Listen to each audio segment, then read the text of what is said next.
এইমাত্র প্রকাশ পেল শাকিব খান ও তানজিন তিশার নতুন প্রকাশিত গান।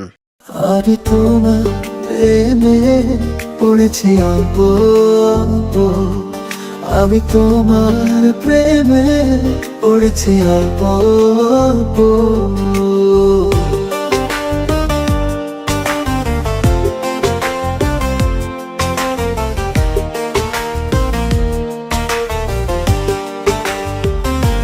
আজ তবে দেখো অপেক্ষায় দেখো, চোখে চোখে লেখা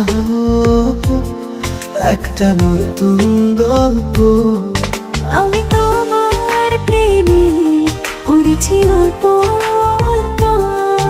দর্শক শ্রোতা, আজ আমরা উপভোগ করছি শাকিব খান ও তানজিন তিশার নতুন প্রকাশিত গান। তাদের কেমিস্ট্রি আর পারফরমেন্স গানটিকে করেছে আরও আকর্ষণীয়। সুর আর কথায় আছে ভরপুর আবেগ। এটা শুধু গান নয়, মন ছুঁয়ে যাওয়ার মতো অনুভূতি। নিশ্চয়ই গানটা খুব দ্রুতই সবার প্রিয় হয়ে উঠবে।